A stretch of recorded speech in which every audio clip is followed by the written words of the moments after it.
Welcome to your Arizona at Kansas State preview presented by Prize Picks. Ari, this is a weird game because Arizona is now in the Big 12. Kansas State has always been in the Big 12. But this is not a Big 12 game because this was already scheduled. And to make things work, they said, keep this game on the schedule, but you guys just play it as a non-conference game. The best part of that, too, Andy, is that there is a legitimate chance that if these two teams were to play in a conference game, that it would go a long way in determining who actually wins the conference. Yes. This isn't just like a weird, situation that has no impact on it. Like both of these teams came into the year with at least rational expectations that they could be in the mix in November. So, it is kind of a funny thing that happened as a result of already having this game scheduled before Arizona joined the conference. But I wonder if we'll be looking back in November and being like, well, if that game would have counted, that would change something. Well, I feel like, do you change how you go into this game? Because it is not counting toward the conference standings. And if you lose, it doesn't ultimately hurt your playoff chances, probably because maybe there's an at-large from the Big 12, but we don't know that there's going to be an at-large from the Big 12. So you may just have to win the league. And this game doesn't affect whether you win the league. Yeah, I just don't know that you could go into the game assuming that there won't be an at-large from the Big 12 because, as you've gone through the 4-team field era, Andy, you know this better than anybody, that, sometimes you get to team 11, 12, 10, and there's not a lot of really good teams down even there. Right. So, a lot of times it's top 4 teams are clear top 4 teams and everybody else is kind of jumbled. So, I do think that you can go into this game maybe a little looser and go, hey, this isn't going against our conference play. We have a chance to make a statement nationally that we're very good, but if we are to lose this game, it doesn't count towards the conference race, and maybe that helps you play with a little bit more ease.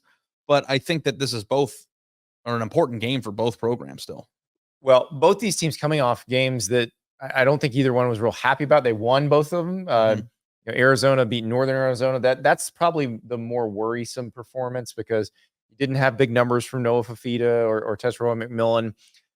Kansas State beating Tulane. I think Tulane's going to be a tough out for a lot of teams, but the fact that Kansas State gave up 342 yards passing, that's very un-Kansas State. And when you think about Noah Fifita and T-Mac and all the things that Arizona can do to you through the air, that is a problem, I would imagine. Yeah, absolutely. And the thing that's funny is you go look at the actual box scores from how much yardage Kansas State gave up to Tulane, and then you go look at Arizona's box score, and I think T-Mac only had 11 yards last week. Yeah, and is kind of weird. Fifita didn't have a huge game either, so weird considering the fact that he almost set a single game record the week before for most 304 receiving yards. It's which one are you going to get? I think that I would be more willing to believe the first week than the second week, but it's absolutely this is a who the hell are you game. Yes, I mean for both teams, because Kansas State had a ton of hype. Some from this show, but a lot of hype outside of the show too. People really like Avery Johnson. I've been so excited to see him, but I haven't necessarily seen him break out the way I thought he might because he is so fast. But I don't feel like Kansas State has used his legs as well as maybe they could. Yeah, and it might be just that TCU game from last year that I keep coming, or excuse me, the Texas Tech game from last year that I keep coming back to, where it looked like no human being would ever be able to tackle the guy. Yeah.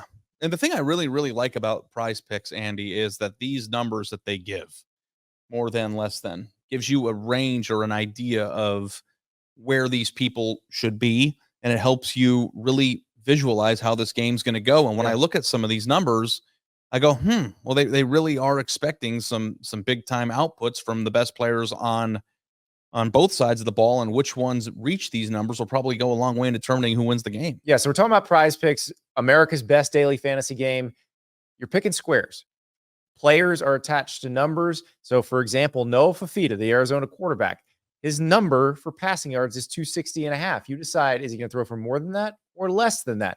You pick as few as 2 squares. You can go up to 5. The more squares you pick, the higher the potential payout. And, with Noah Fifita, if he's more than 260.5, I think there's a good chance they win this game because Tulane, they threw for 342 on this team. Now, they didn't ultimately win the game, but Arizona's talent level probably quite a bit better than Tulane's. So I think they should be able, if you've got Noah Fifita throwing for 340 something yards, that probably is a sign that Arizona's winning. Yeah, we're coming off of a game where K-State gave up 342 yards to Tulane's quarterback. And by the way, not like the smart people. Like, is he club. smart? He has really, an really H at smart? the end of it. It's MENSAH.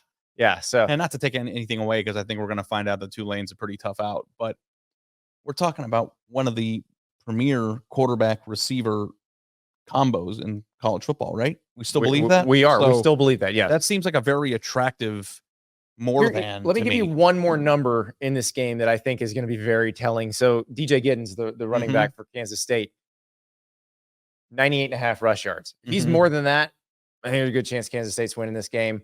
Avery Johnson's at 195.5 passing, 59.5 rushing. I actually think the DJ Giddens number is probably the more, because if they are running the ball successfully, it's probably going to make it easier for Avery Johnson to throw the ball. So if you're playing Prize Picks, though, remember, use the code STAPLES. Play 5, you get $50 instantly. So play $5, you get $50 instantly, win or lose.